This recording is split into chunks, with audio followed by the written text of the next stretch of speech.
Hello and welcome back to Storytime with the Shapiro family. Tonight, Bridget continues reading The Secret Garden by Frances Burnett. We hope you enjoy this. Chapter 3. Across the Moor. She slept a long time, and when she awakened, Mrs. Medlock had bought a lunch basket at one of the stations, and they had some chicken and cold beef and bread and butter and some hot tea. The rain seemed to be streaming down more heavily than ever, and everybody in the station wore wet and glistening waterproofs. The guard lighted the lamps in the carriage, and Mrs. Medlock cheered up very much over her tea and chicken and beef. She ate a great deal, and afterward fell asleep herself, and Mary sat and stared at her, and watched her fine bonnet slip on one side, until she herself fell asleep once more in the corner of the carriage, lulled by the splashing of the rain against the windows. It was quite dark when she awakened again. The train had stopped at a station, and Mrs. Medlock was shaking her. "You have had a sleep," she said. "It's time to open your eyes. We're at the Waite station, and we've got a long drive before us." Mary stood up and tried to keep her eyes open, while Mrs. Medlock collected her parcels.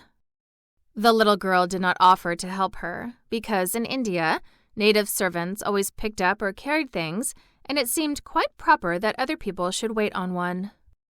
The station was a small one, and nobody but themselves seemed to be getting out of the train. The station master spoke to Mrs. Medlock in a rough, good-natured way, pronouncing his words in a queer, broad fashion, which Mary found out afterward was Yorkshire. "Oh, I'll try the accent, and we'll see how it goes. I don't think it's going to be very good. Okay, hang on. I see thou's got back," he said, "and that's a brought the young un with thee." "Aye, that's her," answered Mrs. Medlock, speaking with a Yorkshire accent herself, and jerking her head over her shoulder toward Mary. "How's thy missus?" "Well now, the carriage is waiting outside for thee." It's not an accent, I'm sorry. That's bad. A brougham stood on the road before the little outside platform. Mary saw that it was a smart carriage and that it was a smart footman who helped her in. His long, waterproof coat and the waterproof covering of his hat were shining and dripping with rain, as everything was, the burly station master included. When he shut the door, mounted the box with the coachman, and they drove off, the little girl found herself seated in a comfortably cushioned corner, but she was not inclined to go to sleep again. She sat and looked out of the window, curious to see something of the road over which she was being driven to the queer place Mrs. Medlock had spoken of. She was not at all a timid child, and she was not exactly frightened, but she felt that there was no knowing what might happen in a house with 100 rooms nearly all shut up, a house standing on the edge of a moor. "What is a moor?" she said suddenly to Mrs. Medlock. "Look out of the window in about 10 minutes and you'll see," the woman answered. "We got to drive 5 miles across Missel Moor before we get to the manor. You won't see much because it's a dark night, but you can see something." Mary asked no more questions, but waited in the darkness of her corner, keeping her eyes on the window. The carriage lamps cast rays of light a little distance ahead of them, and she caught glimpses of the things they passed. After they had left the station, they had driven through a tiny village, and she had seen whitewashed cottages and the lights of a public house. Then they had passed a church and a vicarage and a little shop window or so in a cottage with toys and sweets and odd things set out for sale. Then they were on the high road, and she saw hedges and trees. After that, there seemed nothing different for a long time, or at least it seemed a long time to her.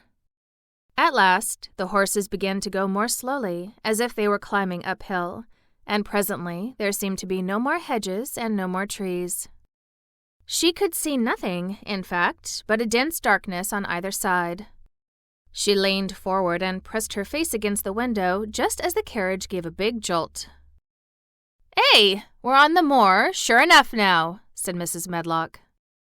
The carriage lamps shed a yellow light on a rough-looking road, which seemed to be cut through bushes and low-growing things which ended in the great expanse of dark, apparently spread out before and around them. A wind was rising and making a singular, wild, low, rushing sound. It's not the sea, is it?" said Mary, looking round at her companion. "No, not it," answered Mrs. Medlock. "Nor it isn't fields nor mountains, just miles and miles and miles of wild land that nothing grows on but heather and gorse and broom, and nothing lives on but wild ponies and sheep." "I feel as if it might be the sea if there were water on it," said Mary. "It sounds like the sea just now." "That's the wind blowing through the bushes," Mrs. Medlock said. "It's a wild, dreary enough place to my mind, though there's plenty that likes it, particularly when the heather's in bloom." On and on they drove through the darkness, and though the rain stopped, the wind rushed by and whistled and made strange sounds. The road went up and down, and several times the carriage passed over a little bridge beneath which water rushed very fast with a great deal of noise. Mary felt as if the drive would never come to an end, and that the wide, bleak moor was a wide expanse of black ocean through which she was passing on a strip of dry land. "I don't like it," she said to herself. "I don't like it," and she pinched her thin lips more tightly together. The horses were climbing up a hilly piece of road when she first caught sight of a light. Mrs. Medlock saw it as soon as she did and drew a long sigh of relief. "I am glad to see that bit o' light twinkling," she exclaimed. "It's the light in the lodge window. We shall get a good cup of tea after a bit, at all events."